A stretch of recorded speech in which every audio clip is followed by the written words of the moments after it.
Just want you by my side. We've been tossing, turning, staying up all night long. Just want you by my side. We've been tossing, turning, staying up all night long. Just want you by my side. We've been tossing, turning, staying up all night long. Tell me, baby, what's the problem?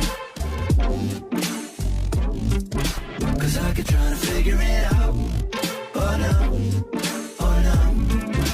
Tell me, baby, what's the problem? I'm only picking up what you're putting down. You'll be tripping, I don't know what about. So what's the problem right now? Okay. I've been tossing, turning.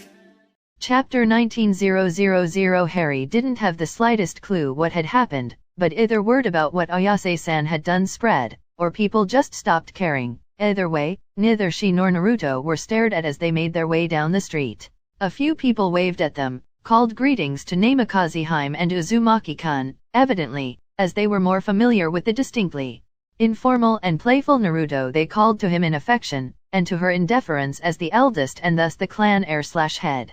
It was a surreal experience that was making Naruto panic. She was however more used to public ogling as the boy who lived and then as undesirable number one, so the constant changing opinions of the public was no skin off her nose.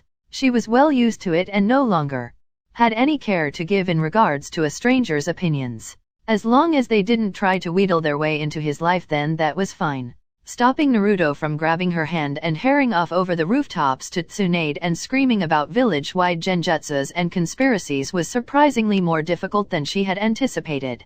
Speaking of Tsunade, she really needed to talk to her about Sasuke and the whole Uchiha coup. Sasuke deserved to know before it really destroyed him. Yes, village security was a thing to be concerned over, but in this case, if they didn't tell Sasuke, then, well, Harry had seen how keeping secrets could damage things. Sasuke was very important to a lot of people, Itachi for one, Orochimaru for another, not to mention the other worrying things about that she had discovered in Danza's mind. Itachi hadn't done the whole massacre alone. He had help from a masked stranger with the same ability to phase through things as the man who released the Kyuubi at Naruto's birth. Harry didn't like the idea that such a man was still running around and screwing with everyone and everything. They needed to tell Sasuke the truth, control the fallout, instead of letting him find out himself. And he would find out. These things never stayed hidden. Ever. And he knew that best of all. She sighed, nodding to yet another young man who greeted Namikaze-hime as they passed. She ignored the glare Naruto shot him as they came to a stop outside a shop front. Yamanaka flowers emblazoned over the door. Naruto barged in, pausing only long enough to hold the door open for her, shouting a boisterous greeting to Ino-san. Shut the hell up, dead last. Quit shouting in my dad's. Harry arched an eyebrow, pinning the mouthy young girl a cold stare as she stepped in, making her fall silent for a moment. It was a pleasant shop, a typical florist's, buckets full of fresh-cut flowers, pleasant smells, the occasional broken stem on the tiled floor, hanging baskets, anything and everything you would hope to find at a florist's, even tables of small potted plants, seed packets, gardening tools, etc. etc. Behind the counter was a blonde girl probably the same age as Naruto. She had the same eyes as Inoichi and Buta-san and pale cornflower-colored hair. She was thin and didn't have altogether that much in the way of muscle mass, but her clothing was simple and easy to move in and a muted shade of indigo that would work quite well in the dark, if not for her bright hair.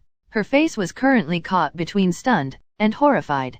What the hell are you doing playing with that sick henge in my shop? She suddenly started screaming, launching herself over the counter at Naruto, who was gaping at her with a deer in the headlights expression on his face. He didn't even dare move, knowing from experience back in the academy that if he ran it would just make the beating more painful when the girls finally did catch him.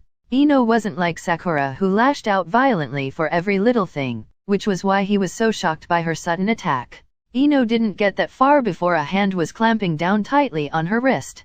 Harry scowled at her. Touch him, and you will regret it, she promised darkly, squeezing the girl's wrist a little tighter before releasing her.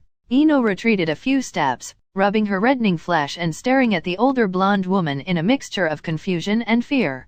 Harry, however, ignored her. "Find the flowers you want and then we'll go," she said to Naruto, who blinked up at her in mild confusion. "I thought you were going to ask for a job," he asked, bemused as he went about collecting the flowers he wanted. He knew Fuzzy Brows liked green, so he made sure to get a lot of green leafy things, along with some awesome yellow and orange flowers to cheer him up. "I decided against it," she declared flatly, eyeing the younger girl, who colored almost immediately upon realizing that she was the reason for that decision. "Just who the hell are you?" she hissed warily, taking another step back. The grip she used on her wrist was way stronger than that of a civilian, not to mention that despite her generous proportions, she had the sleek muscle toning of a successful kunoichi. And that, combined with her obnoxiously long hair, could only count up to a very skilled fighter. After all, if you were going to have long hair, you were going to challenge anyone and everyone in a fight to try and grab it. Green eyes flicked away from her dismissively as she stalked off after Naruto, the smaller blonde flitting around the brightly colored flowers eagerly. "Naruto's older sister," she stated idly. Ino scoffed. "Naruto doesn't have an older sister," she snapped. "He doesn't even have family. You would had to have been blind not to notice the way everyone treated him like crap, the fact that the civilians were both terrified and revolted by his very existence, and the way the shinobi watched him like hawks, as if he were about to either attack or turn evil. Naruto didn't have a family. A polite way of saying that they had been removed from the records, black-marked. Either because he wasn't supposed to have been born, or because they were major criminals and traitors. Naruto didn't have a family. And when you don't have a family in that sense, it was the administration's attempt to keep what might otherwise be a potential asset in the village. His parents must have been fairly powerful and skilled for that to happen. They were hoping that their bloodlines had bred true in their son so that they could ensure his loyalty to the village. Well, they had somehow managed to succeed despite every civilian's attempt to make it otherwise. "And yet here I am," the woman sighed lazily as she picked up some purple iris to add to Naruto's growing collection of flowers. Ino scoffed, a little hysterically. "Then where the hell have you been? Have you be dash Namikaze-san, and Naruto-kun?" Ino jolted as her father interrupted her, smiling as he came out of the back room, eyes flicking between her and the other blonde girl in the room. "Yamanaka-san," the girl greeted politely with a bow of her head. "Hey, I didn't know you were Ino's dad." Naruto burst out in surprise. Her father chuckled. "Yes. How's your head, Namikaze-san?" he asked, rounding the cashier's table to take the girl's face in his hands, gently pulling her eyelids down and checking her ears, the girl stoically letting him. Ino frowned. He was doing the check, but he only did that to other Yamanaka who had just gotten back from difficult mind walks. "It's fine. No more headaches or bleeding. I still have dizzy spells when sitting up too fast, and I'm taking the medicine that Tsunade-sama prescribed. I should be back to 100% in the next 2 days, she explained bluntly as Naruto hovered uncertainly. She ruffled his hair without looking at him, and the boy grinned before returning to gathering flowers. He had an eye-bleeding collection by the time he bounced up in front of Ino, who was still gaping at her father and the strange blonde girl. "Can I have these please, Ino?" Naruto asked, breaking her out of her reverie as he rummaged in his pockets for that stupidly adorable frog purse she had seen him with on occasion. She wrapped the flowers mechanically, noting how much each of them cost as she did so. "Who the hell is that, Naruto? She can't be your sister. Where has she been?" the gossip hissed, leaning over the counter. Naruto's face twisted. "Unhappily, she is my sister," he bit out, "and her name is Hari. Needle, go figure. She was definitely as sharp as one." "Well, where's she been? Everyone figured your parents were traitors with the way the rest of the village treated you. Has she been off with them?" she hissed. Naruto growled at her. He actually growled? "My parents aren't traitors," he snarled loudly, causing the conversation between his sister and Ino's father to falter, the two of them turning to stare as Naruto laid into his former classmate. "They were kept a secret because my mum had an ultra-rare Kekii Genkai that Kumo tried to steal before, and Dad was hated by IWA. If either of them knew that Hari or I existed, we would have been kidnapped or assassination targets," he shouted loudly before a hand dropped onto Naruto's head. Ino flinched as she got a look at her father's facial expression. "Inoheim, Naruto's parents were war heroes and dear friends of mine." She wilted at the disappointment practically dripping from his voice. He sighed and ruffled Naruto's hair. Well, I suppose it's alright to tell you. The rest of the village is positively buzzing with it anyway. Naruto-kun is the son of the 4th Hokage. His mother was the beloved grandniece of the Shodae's wife, Uzumaki Mito. Ino felt the bottom of her world drop out from under her. Hari-san's birth was kept a major secret. Only the Sandaime and the Sannin were aware of it. She was sent away to learn sage arts as she was born unable to mold normal chakra, but natural chakra instead. The chakra of every living thing around her. She only returned recently through happy accident, he explained to his beloved daughter. We should be moving on, Yamanaka-san. There is a lot to do today, the blonde woman said quietly, holding the door of the shop open. Naruto quickly pushed over the money owed for the flowers and gathered them up, eagerly bounding over to the woman's side. Of course. You're welcome back anytime, Hari-san. Her father told the younger girl, who nodded shortly. I'll think about it, she agreed before following her younger brother out of the door. Ino spluttered and turned her gaze to her father. He eyed her for a moment before sighing and patting her head. Go. Just be back before dinner time, he told her as she eagerly threw off her apron and made for the back door. She needed to find Sakura? 000. They wandered through Konoha for another 2 hours, Naruto showing her the sights as they looked for Lee-san, Harry having to take the flowers off him within 5 minutes of leaving the Yamanakas for fear of their getting damaged with Naruto's enthusiastic gesturing. Harry was shown to the academy, which was situated in the same building as Tsunade's office and the mission desk, Naruto enthusiastically explaining the process as they watched a dusty and muddy genin team hand over a grumpy-looking cat to a portly woman in heavy makeup before quickly escaping out the building. She was shown the training grounds, all of them, including the memorial stone where Naruto became part of Team 7. He very enthusiastically told her this story, complete with how Sasuke was a jerk, Sakura was pretty, Kakashi was a pervert, and he was just amazing, even if he did end up tied to the log. They just couldn't comprehend his majesty and awesome. Going through the market district was an experience, Naruto pointing out the good shops here and there. She looked in on the yakiniku bee stall and made some inquiries about the waitressing role. After speaking with Akimika-san, Chuji's aunt. According to Naruto, she was all set for a trial day, to see how she handled the workload and the role, the day after tomorrow. There was a beautiful tea house that sat on the edge of a large estate with a huge garden. It seemed to be split into 3, a nice tea room, and 2 other, more traditional areas that were closed off from all sight. They were looking for servers, but taking a quick look inside, not to mention how a great deal of the patrons, and even the woman she was speaking to about the potential job role, reacted to Naruto. She opted against it. They were looking at him like Aunt Petunia used to look at her, as if she were something rotten and half-liquidated at the bottom of the vegetable drawer in the fridge. She opted out of their trial week and bid them good day, mentally, noting that she would never return to that tea house ever again. She was a tad wary of the apprenticeship role to go for it right now. An apprenticeship was not only a huge responsibility, but also a huge commitment. It meant he would have had every intention of continuing into his role as a career. If something happened to Naruto, it would make caring for him vastly more difficult if she had to juggle the demanding hours of a blacksmithing career too. It was a very time and labor-intensive, not to mention physically demanding, job role. Plus, the pay would be a lot less as an apprenticeship compared to a full-time job, even as a waitress. She brought these concerns up with Iruka as they ate dinner, Naruto having spotted him leaving the mission office after his shift and demanded he eat dinner with them, both adults outvoting him on returning to Ichiraku and instead stepping into a nice sushi place that did shinobi discounts for the mission office.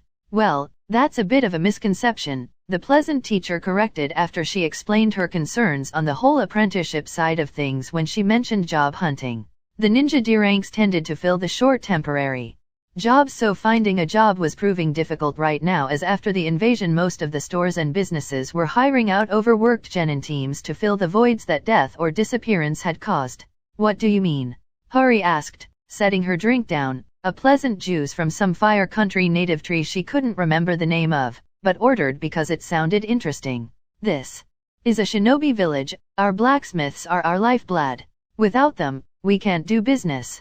They're some of the most highly paid individuals in the village. An apprenticeship with the 3 blades would be well paid, more than enough to support both you and Naruto-kun. The owner is a family man as well, His daughter is a genin only a year older than Naruto. I believe you've met her already in the Chuunin exams, the teacher said to his former student. Naruto squinted skeptically at him before lighting up. Fuzzy Brow's teammate? The weapon girl, he exclaimed in remembrance. That was the only Konoha girl at the Chuunin exams who was older than him and not in his class. Yep, Miura Tenten. She's a budding weapons specialist and the top kunoichi of her year. She'll go far, that one. I can't say much for the hours or workload. The blacksmiths guard their secrets better than the Hyuga do their own. Competition to get that job will be ridiculously high. It's a very honored role. You should definitely try though, you might get it, he suggested with an encouraging grin. Harry scoffed in amusement, taking one of the prawn-topped rice ball things and popping it in her mouth. I sincerely doubt it. I have absolutely no skill or knowledge on blacksmithing, she pointed out as she took a drink from her juice. You can do it, Nichan. You're really smart and strong, Naruto exclaimed enthusiastically. Iruka ruffled his student's hair with a smile. Strength would definitely be a boon. There'll be a lot of heavy lifting and, I hope you don't mind me saying so, Hari-san, but you have the muscle toning of a Jounin kunoichi. You'll have more than enough strength and stamina to keep up with the workload, make no mistake. Most blacksmiths are civilians, hence why they're so precious. To cripple a village, one need only remove their linchpins. The children, the blacksmiths, and the hospital. Hence why the academy is in the Hokage's tower, the hospital is next to the Hokage monument. And the Hunter Nin offices are directly opposite them. It's the protective triangle. In that triangle are most of the village's essential services, like the blacksmithing shops and medicinal clinics, plus the orphanage. Harry sighed. I forgot this is a military village, she muttered, looking out of the window. It's very different from the ones back home. Iruka hummed as Naruto's order of mango parfait came out and he eagerly dove in with a hoot of delight. As soon as Hari-san said it was orange-colored, the excitable boy was ordering 3, but the 2 adults managed to argue him down to just the 1, in case he didn't like it. Which, given the rate he was gobbling it down, he wasn't tasting it enough to be able to find out. If you don't mind me asking, Hari-san, what was your home like? He asked before thanking the waitress who brought out a fresh pot of tea and a new juice for the young lady. And she was a lady, make no mistake. Sat next to Naruto, who was all elbows and wide flailing motions. Hari-san was strangely dignified, her movements restrained, and her back straight in her seat. She ate neatly and with very good, if odd, table manners. She smiled a little. Bitterly, very, very different. There were 2 societies back home, those who practiced senjutsu, and those who did not. I was raised amongst the non-practitioners, we called them muggles. 000 I think Iruka-sensei likes you, Naruto told her guilelessly as they made their way to Rock Lee's hospital room, to give him his flowers. Harry laughed. Don't be silly, Naruto, we barely know each other. But he was laughing. He doesn't do that? Plus, he's a pervert too, and you're pretty. He likes you, the boy stubbornly insisted, with some volume. Shhh, calm down. We're in a hospital, Whiskers, she admonished, patting him on the head and deciding not to get into an argument over the matter. Now that he'd made his mind up, it would be next to impossible to get him to change it. Let's give Lee-san his flowers, and if he's sleeping you are not to wake him, understand? Yes, Nichan, he sulked as they finally reached the boy's door. Knocking lightly, she waited for a response, but to her surprise, the door was opened by a man much bigger than someone Naruto's age. He was huge, not only in height but also in width, and built with even more muscle than Ibiki-san and Buda-san. Though, perhaps, not as much as Jiraiya. It was a lot more easily seen as well with the tight green spandex he wore stretched over every inch of himself, a Jounin jacket unzipped and left loose on his chest. Eyebrows thicker than Hagrid's and dark black eyes, just as friendly, peered down at them. Ah, Naruto-kun. I'm afraid Lee-kun is sleeping. Though it is youthful of you to visit, I cannot allow you in right now, the man told them in an undertone. Harry nodded. That's understandable. We came earlier and saw that Lee-san didn't have much in the way of gifts. These are from us. Please give him our best for a speedy recovery, she intoned, gently presenting him with the collection of flowers. Naruto nodded. Yeah, I know he likes green, but yellow and orange are really cheerful and they make me happy, so I thought they might make him happy. And Sakura-chan said he looked a little down when she saw him. So Nichan and I got these. He gushed rapidly, only falling quiet when Harry's hand dropped onto his head. It was becoming a very familiar feeling, to have her fingers running through his hair. The man grinned, his teeth bright and shiny, practically sparkling in the hospital lights. You have my most youthful thanks, Naruto-kun. I am sure Lee-kun will be filled with the fires of youth at your most heartfelt gift. And to you, beautiful blossom of Konoha, thank you for your kind words. To know a lovely flower such as yourself has wished for his recovery will greatly cheer him on. Harry smiled a little weakly at the reminder that he was, in fact, a beautiful young woman that would have boys, young and old, interested in her. Thank you. I'm glad. He managed to get out before bowing politely and ushering Naruto away, the boy waving over her shoulder to the tall man as they left. That's the end of this chapter. Thanks for listening. Be sure to like and subscribe for more. And to help this channel grow. See you next time.